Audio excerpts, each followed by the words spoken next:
The chair was still warm when I sat down. Not like sunlit through the window warm. No, it was the kind of warmth that comes from a person. A body. Recently here. Recently gone. And it wasn't my chair. We only have 2 chairs in the upstairs office. One's mine, creaky, old, and stained with paint from that time I tried to fix the bedroom wall myself. Hers is always pristine. She barely uses it. Claims the lumbar support is too aggressive. But tonight, hers was warm. There were fingerprints on the glass desk, a hand, palm down, fingers splayed, smudged, and a faint ring from a coffee cup that wasn't mine. Still wet. I didn't make coffee today. I stared at that ring for a long time. Maybe 5 minutes. Maybe 15. That's when I heard the water shut off downstairs. The sharp metallic clink of the shower knob. She never showers this early. I stood there frozen, eyes flicking from the desk to the open window. It was cracked 2 inches, letting in the scent of something sharp and citrusy. Not her usual body wash. I'm not a jealous man. I'm really not. But this wasn't jealousy. This was math. 2 chairs. One's warm. 2 mugs. One's not mine. 2 towels missing from the rack. And one very specific message written into the layer of dust on my laptop's lid. Was fun. Again soon. Winking face. Not texted. Not emailed. Not scribbled on a napkin. No. Finger drawn through the dust on my computer.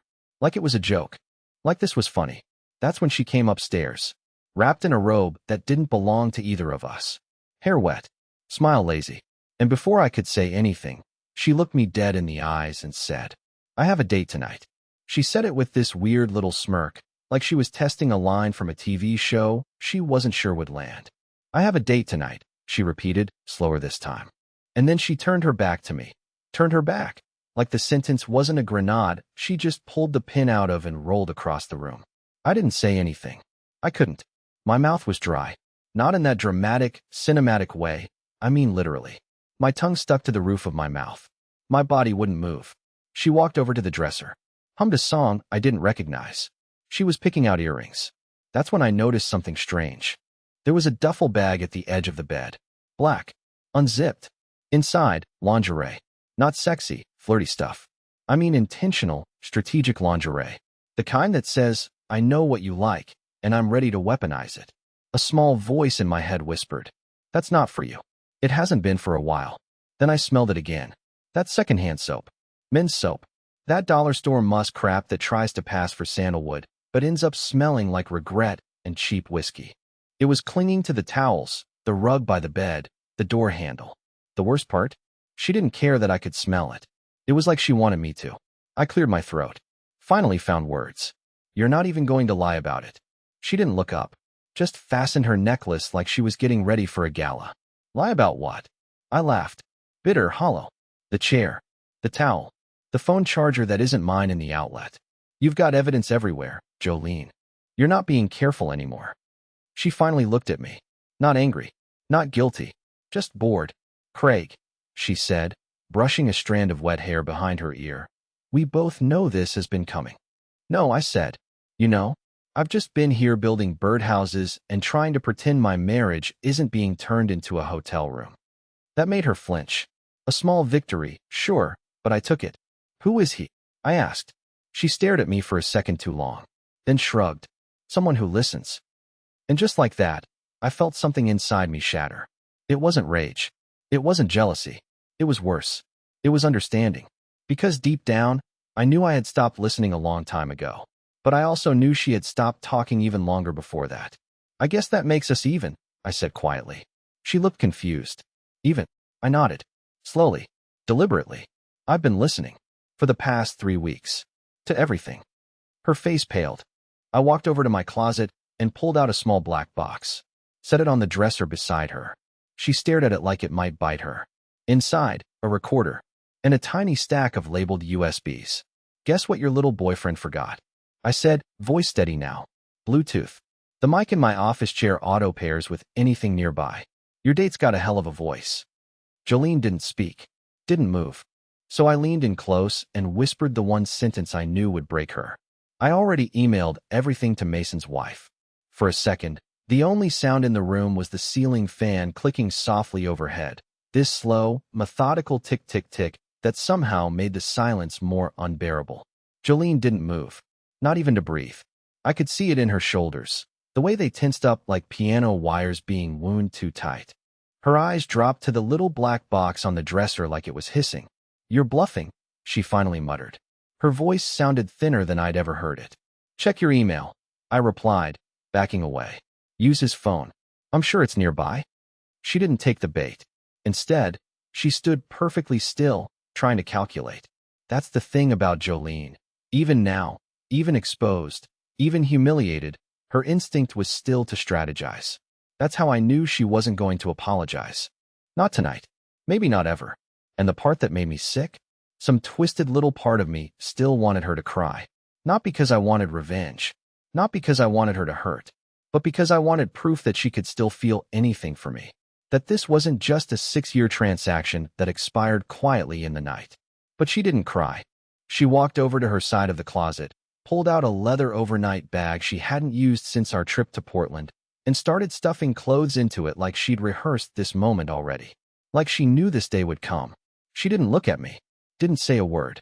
Just packed. "You're seriously just leaving?" I said, my voice cracking despite my best efforts. No defense. No explanation. Not even a half-hearted "it didn't mean anything." She zipped the bag shut, then finally looked up. "You want a defense? Fine.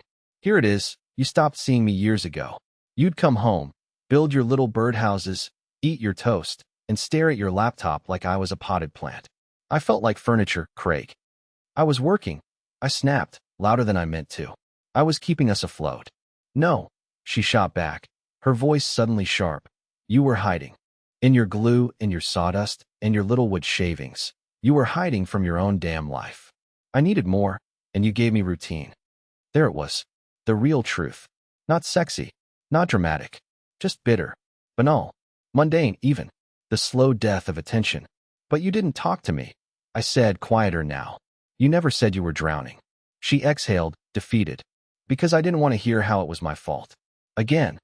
It was my turn to go silent. She walked past me, bag in hand, but paused at the door.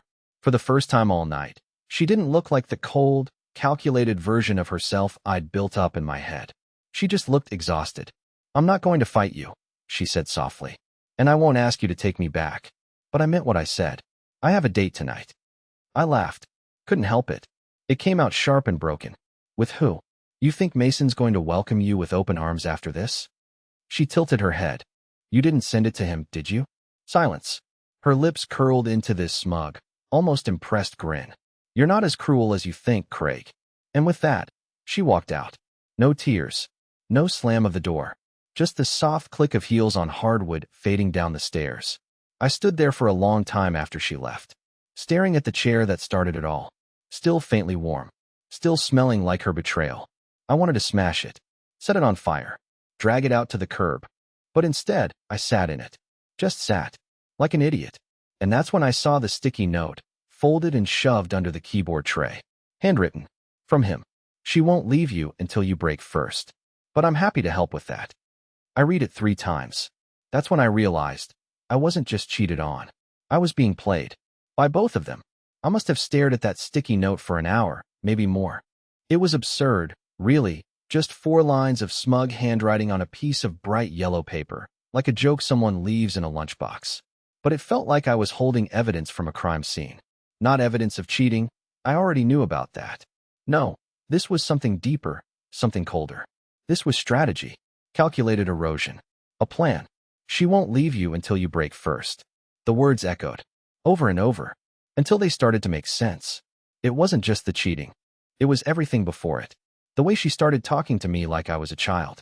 The accidental double bookings that meant I was left alone at family events. The time she took my truck keys and claimed I had lost them, then found them in the laundry basket a week later. The flirty texts from strangers she swore I was misreading. The broken glass that ended up in my work boots. At first, I thought I was paranoid. I thought I was losing it. But now I saw it for what it was. A campaign. A slow, quiet war. She wasn't just cheating on me. She was erasing me. And Mason, he was part of it. The more I thought about it, the more I saw the pattern. How often she'd say things like, "You've been so forgetful lately, babe. Maybe you should see someone?" Or "You always twist my words like this, it's exhausting." How easily I started to doubt my own reactions. How quickly I started apologizing for things I didn't even do. It was textbook, except no one writes textbooks for this kind of emotional arson. But what kind of man lets himself get played like this? That night, I sat on the kitchen floor with my laptop and started digging. Not out of obsession, out of survival. I combed through old texts, emails, bank statements. I looked at GPS history, phone backups, browser autofill logs. I became a forensic analyst of my own marriage. And that's when I found something I wasn't supposed to. In her iCloud drive, buried inside a folder labeled Archive Taxes 2018, was a voice memo. Not a recording, a script. It read like a scene from a psychological thriller. Line after line of pre-written gaslighting tactics. And they were labeled. Timestamped. Monday, 6:15 p.m. He'll ask about the charger. Say it was Lily's. Make a joke. Change the subject to his messy workshop. Thursday, 8 a.m. When he brings up the towels, laugh. Say it's the new detergent. Bring up how long it's been since he did laundry. Avoid eye contact if he gets emotional. Stay on script. Stay on script. My hands were shaking so badly I dropped the mug I was holding and shattered it against the tile. Didn't even flinch. Because suddenly, it all made sense. The blank looks, the emotional distance, the inconsistencies she never bothered to cover up. I thought she was just cold. But she wasn't. She was rehearsed. She'd been rehearsing how to make me question my reality. How to make me look unstable. How to make me easier to leave, easier to discard. And Mason? He was the co-writer. I backed everything up. Twice. Sent it all to a new, secure email account. Created a folder called, If Something Happens to Me. I wasn't just paranoid anymore. I was prepared. And then, just before 3 a.m., I got a text. From her. Jolene, I'm coming home. We need to talk. I stared at the screen. Cold. Numb. Talk. No. I didn't want to talk. I wanted to watch the curtain drop. I wanted to watch her realize the play was over and the audience had left. No applause. No encore. So I brewed coffee. Sat at the kitchen island. Pulled out a manila envelope. Inside, screenshots, transcripts, the sticky note, and a flash drive with every voice memo. Tied it shut with twine. I didn't know what I was going to do with it yet, but I needed her to see it. To know I knew. At 3:36 a.m., the front door opened. She stepped in, heels in hand, makeup faded, hair tousled, wearing a hoodie that wasn't mine. She froze when she saw me. Sitting there. Calm. Awake. Waiting. You're up, she said softly. Yeah. I replied, motioning to the envelope. And so is everything else. She looked at it, then at me. Her smile faltered for the first time in months. She took a step forward, and I finally said it, the thing I'd been holding in since this all began. You thought you were writing the story. But sweetheart, I'm the one holding the pen now. Jolene didn't reach for the envelope. She stared at it like it was radioactive. Her fingers twitched slightly at her sides, just once, before she tucked her hands into the sleeves of the hoodie she was wearing, like a child caught doing something wrong. I had never seen her look so out of control. That's when I realized something strange. She was nervous. Not angry. Not cold. Not cruel. Nervous. It hit me like a brick. She didn't expect me to fight back. She didn't think I was capable of it. In her mind, I was always the soft one. The pushover. The guy who'd say, it's fine, even when it wasn't. The guy who'd fix the leaky faucet at 3 a.m. without complaining, just because she said, it's driving me nuts. She thought I'd unravel, not awaken. And now, she was standing in front of a version of me she didn't recognize. I wasn't yelling. I wasn't crying. I was prepared. She sat down slowly, across from me, and reached for the coffee I had poured for myself. She didn't ask, just sipped, like sharing that cup was some kind of peace treaty. You've been digging, she said. More like waking up. A long silence followed.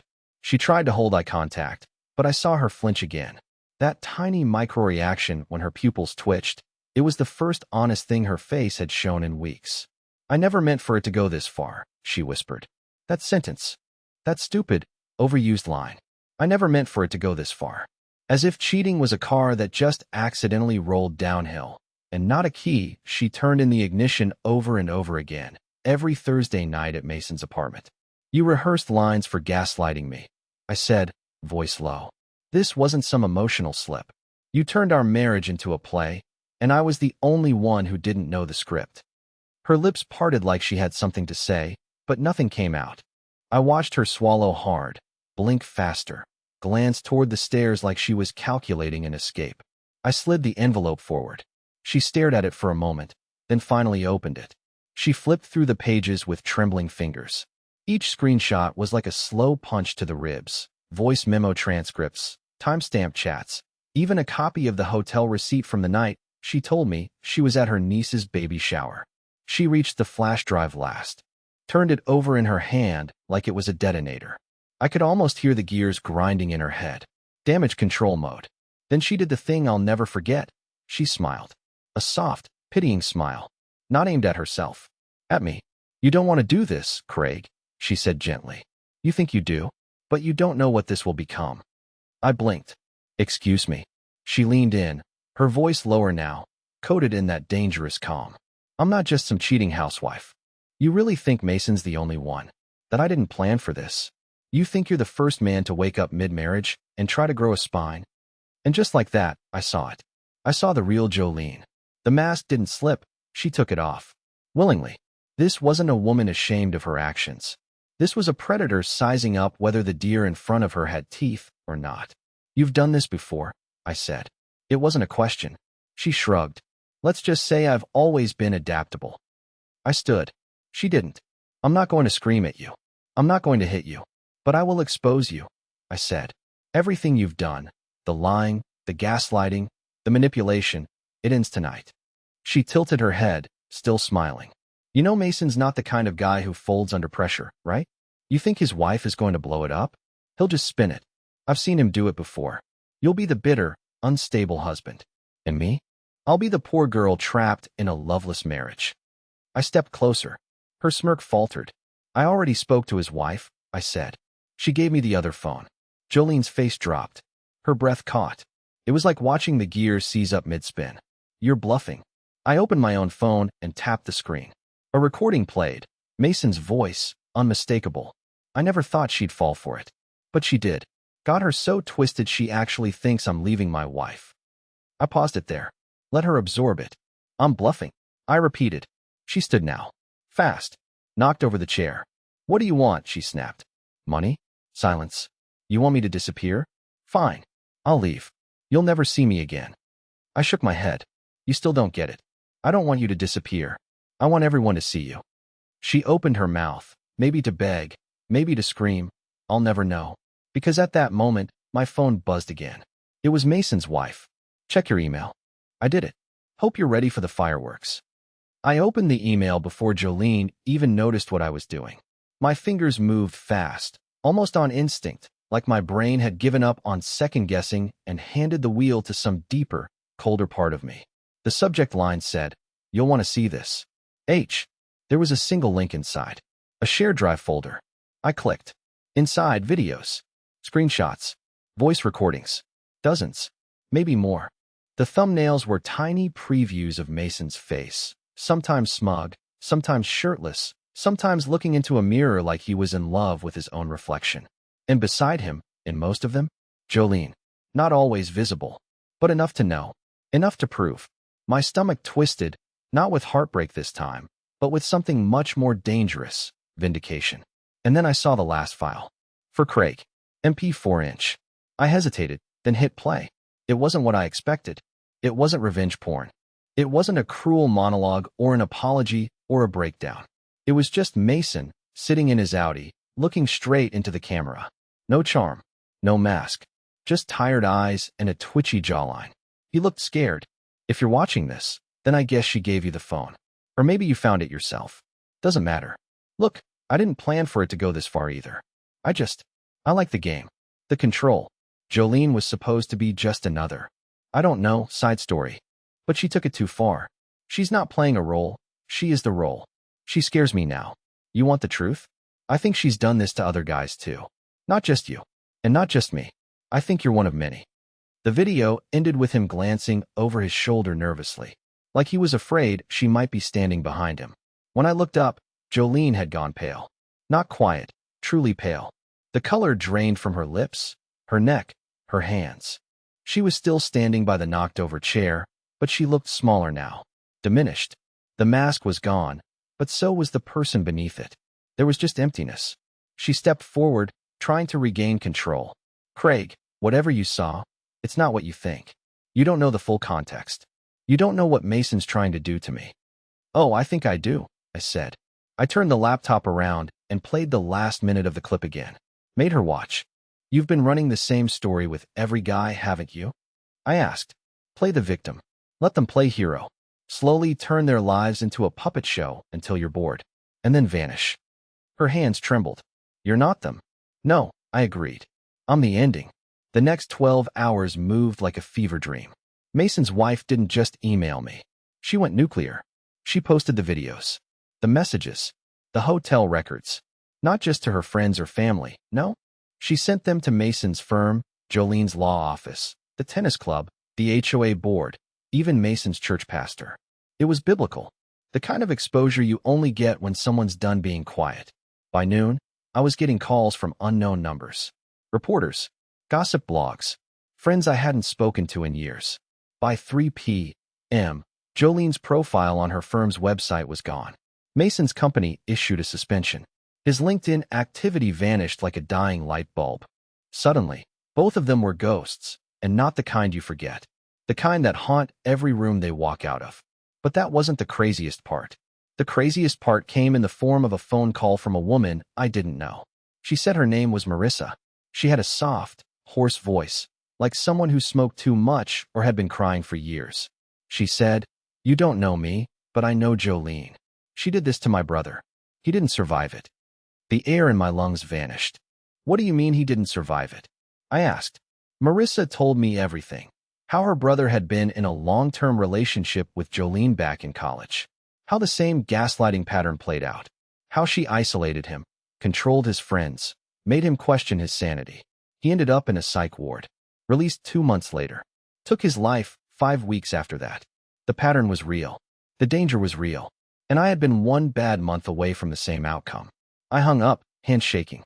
The fire in my chest was no longer about revenge. It was about reclamation. I wasn't just exposing Jolene. I was rescuing myself. At 6:14 p.m., Jolene came back to the house. Not to apologize. Not to fight. But to gather a few more things. She walked in the front door like a ghost wearing designer shoes. No words. No eye contact. She grabbed a suitcase from the hall closet, then turned to leave. I stopped her only once. You won't be able to run this game again, I said. They're all watching now. The mask doesn't fit anymore. She didn't reply. She just walked out into the evening light, her silhouette long and shrinking, swallowed by shadows she created for herself. I closed the door behind her, locked it. Then, for the first time in years, I exhaled. You always think the storm ends when the villain walks out the door. But it doesn't. The door closes, and all that's left is wreckage. Broken timelines. Echoes in the walls. Questions you were too scared to ask when it mattered. Memories that now feel radioactive, still glowing, still warm, still fatal to touch. The day after Jolene left for good, I woke up on the couch, fully dressed, cold coffee on the table beside me, and a text from a number I didn't recognize. You did what we all wish we had the guts to do. Thank you. There was no name. Just that. Over the next few hours, more came in, not just from strangers, but from men. Some of them anonymous. Some using burner accounts. Some signing off with first names I didn't recognize, but all of them saying the same thing. She did this to me too. I started compiling them. Message after message. Each one a small confession, a piece of a larger truth I hadn't fully realized until now. Jolene wasn't just a manipulator. She was a collector. She had built a life on control, emotion by emotion, one man at a time. Love bombing. Isolating. Turning reality inside out, and then blaming them for bleeding. And we all thought we were the only one. That realization broke me more than her betrayal ever could. Because if I'd just said something earlier, if I'd stopped protecting her reputation, stopped clinging to the hope that this was salvageable, maybe I could have warned someone. Maybe I could have changed the script. But the truth is, I was ashamed. Not of her. Of me. I was the guy who let it happen. I kept seeing things in the house that didn't belong anymore. A ring on the nightstand that wasn't her wedding band. A hairpin stuck in the arm of the couch. Receipts for dinners I didn't attend, but paid for. A scarf I once bought her that now smelled like cologne I'd never wear. These were not just physical remnants. They were markers of a false timeline. A version of our life she curated like an exhibit. A staged romance. Carefully arranged. Expertly scripted. I started throwing things out. Not dramatically. No smashing, no fire, no screaming. Just one piece at a time. Quietly. With purpose. Her favorite mug. The robe she wore on Sunday mornings. A pair of slippers she never let me touch. One by one. Into a box labeled truth.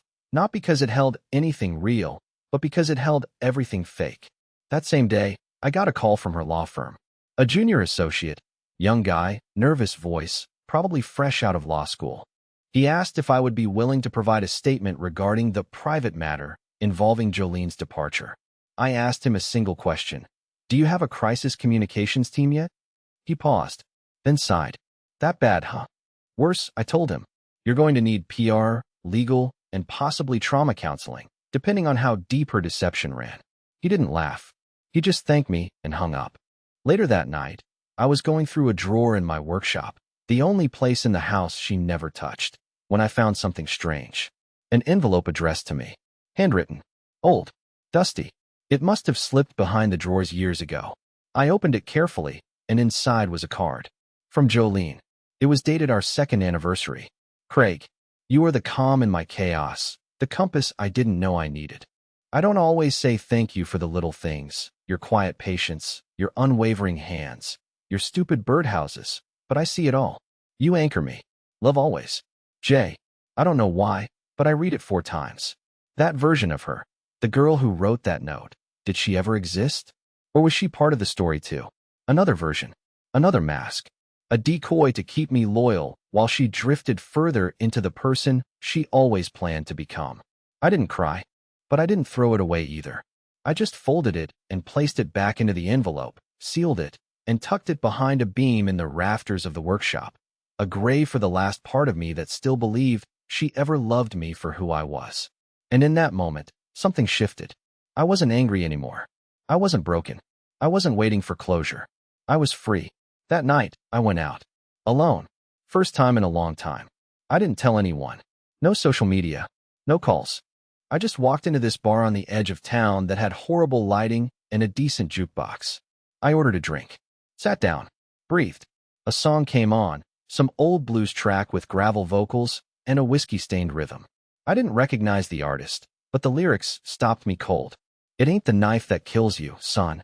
It's the silence when they walk away clean. I raised my glass to no one in particular. Just the space around me. The version of me I lost. And the version I was becoming. And for the first time in years, I smiled. It's been 11 months since Jolene left. Funny how you start counting your life in since after something breaks. Since the betrayal.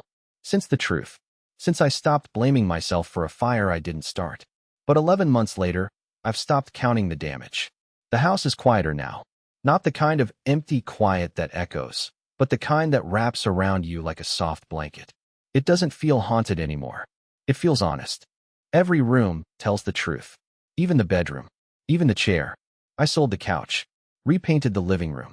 Rebuilt my workshop from the ground up and turned it into something better. Not just birdhouses now, but furniture. Tables. Cabinets. Things built to hold. It started as therapy. Now it's a business. Secondhand strong. I didn't name it. A client did. Said it felt like what I was. Repurposed, but solid. I like that. The messages from the other men have slowed, but they still trickle in sometimes. A guy from Utah. A father of 3 from Michigan. A med student in Oregon. Some of them are still with their versions of Jolene. Some are fighting to leave. Some are already rebuilding. I respond to every single one. Always with the same line. You're not crazy. You're just waking up. But this isn't about her anymore. Not really. It hasn't been for a while.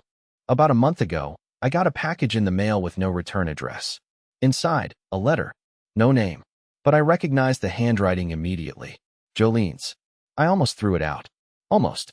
But I didn't. It wasn't an apology. Not really. Just a single-page letter. Reflective. Strangely calm. She wrote about Mason. About what she did to him. To me. To herself. She admitted things I never expected her to acknowledge. That she manipulated. That she rehearsed. That she didn't know how to stop until it all fell apart. And then, at the bottom, she wrote something I'll never forget. I don't expect forgiveness, but I hope you found peace. You were the only real thing in my life. I'm sorry that scared me. I stared at that letter for a long time, then folded it in half and set it in a drawer. I didn't feel rage or pity, just clarity. Some people write endings. Others write warnings. And me? I'm writing beginnings now. Last week, I took someone on a date. Her name's Tessa. She teaches music at the community center. She laughs with her whole face. She drinks chamomile tea and hates coffee, which is a crime in my opinion. But she listens, really listens. She doesn't flinch when I talk about the past. And she doesn't try to fix me. She just holds space. It's early. I'm not rushing. But it feels like sunlight coming in through a window you forgot existed. Before she left my house the other night, she looked around the place. The handmade chairs, the woven rug, the plant I've kept alive for almost a year now. And she said, "It feels like this house is proud of you." That stuck with me. I think I'm proud of me too. Because the truth is, I didn't get my revenge. I got something better. I got my life back.